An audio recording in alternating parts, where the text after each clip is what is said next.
Welcome back to Hazardous Golf. It's Chris here, and he has sent me another 6-hole vlog, starting at the first hole in Bangor, par 4.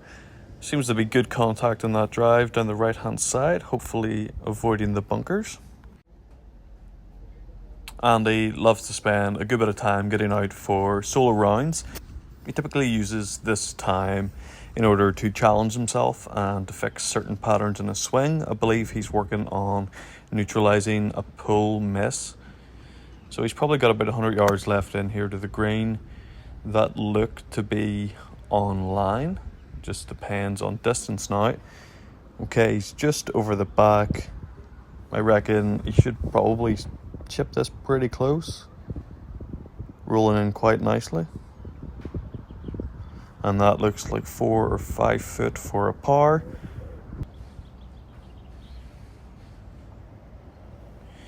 And lining up his putts again. Good to see that he's been committing to this. Should help with a bit of consistency for his start line. Testing putt, and he drains it to stay even par through 1. On to the tough second hole here at Bangor, and he seems to have missed just down the right hand side again. He's heading out towards those bunkers. It's good contact, it's very playable. It is a slight pull, but it's nothing really to worry about. He seems to have just found that first bunker. So pretty good effort there on the first. Good drive away. Second shot I just hit so thin. Must have landed close to the pin and just rolled through the back. Absolutely no stopping par on it, but really good effort just to get up and down from there. Big bonus of approach shot was not pulled, which is great, and that's what we're looking for today. Hit my drive there on 2. I found the fairway bunker again, as you guys can see. It's going to be a tough old shot getting to the green from there. So Andy just giving us an insight to his thoughts there and his goal for today. I don't expect him to get too close to the green with this bunker shot, as it's an exceptionally difficult shot. Okay, he's probably about 40 yards short here. This is very tough. Big bunker there protecting the flag. You can see waving about there. Looks like he's gone straight at it. Oh, we looked to the side. That's normally an indicator that he loves it. And there he is, about 7 feet for par. This would be a great save. It's very tough to get off the second here. With a par, you can get to the green in 2, and the whole thing slopes left to right, and it's very difficult. And he's just rolled that past the hole. Tap in for bogey to be 1 over through 2. this one's going to be tricky today, and pushed all the way back up here, top of the hill, but straight down into a little sort of constant breeze, wind hurting a little bit. So makes that gap look tight, and we need to try and find the fairway down there.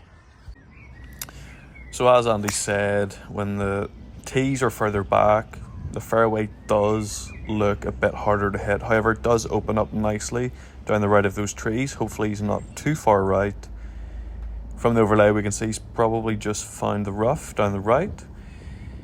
Doesn't look too hampered by this tree, but he's probably going to have to go to the left side of the green. That looks to be where that ball was heading. Let's see how he does. So he's gone left side of the green, probably straight over the pin. Imagine that probably pitched quite close. Now he's looking at about 20-25 feet back to a front pin. This would be an unbelievable birdie. Long range putt. That looks like a nice roll, great pace. Just misses the left side. 1 over through 3, par 5 fourth. Need a good drive away here to make this hole a lot easier. This hole plays uphill, so it could be quite a bit longer than 460 yards. And he has found the rough on the left side. So guys, just a bit of a review after 3. Playing pretty well again, just the way that I have been recently. Super confident with the driver at the minute, since putting the G425 back in the bag. just doesn't seem to go too far off, no matter how well I strike it or not. Just seems to stay online for most of the ball flight, which is great. One big thing that I'm focused on, like I said earlier, is not pulling the approach shot. So I've hit a few nice ones so far. So hopefully that just that continues.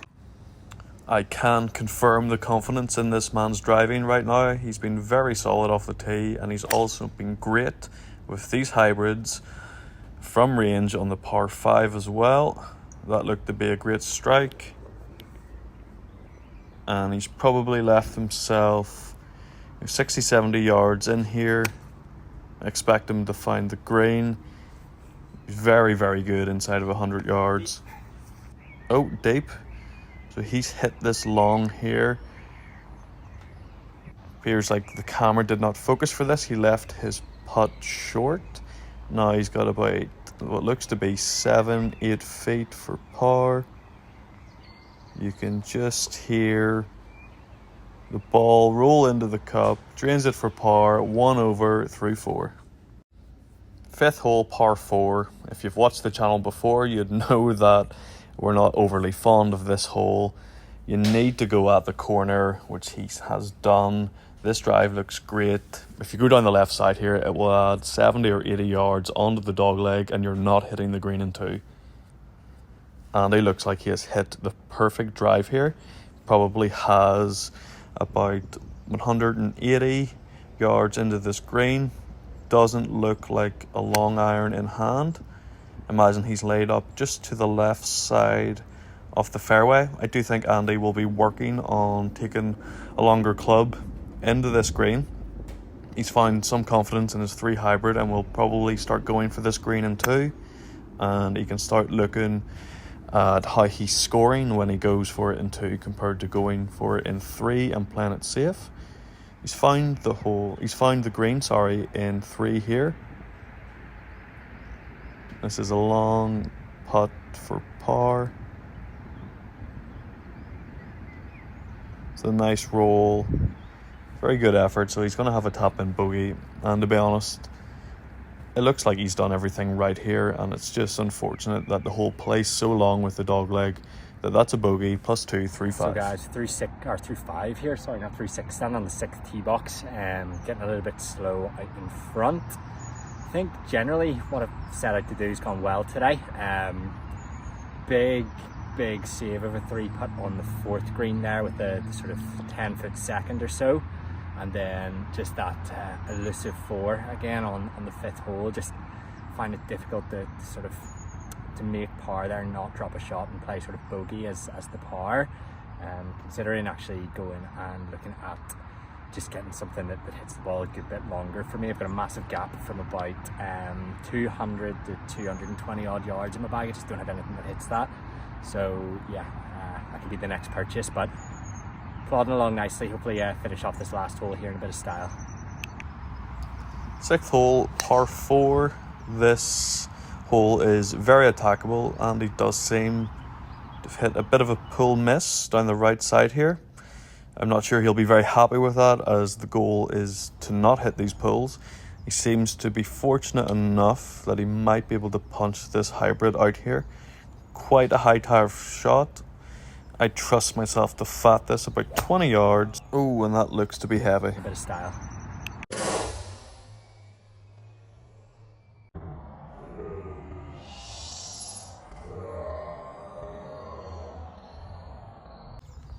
And he manages to not walk off in anger. He goes and picks up the beaver tail and lays it back down.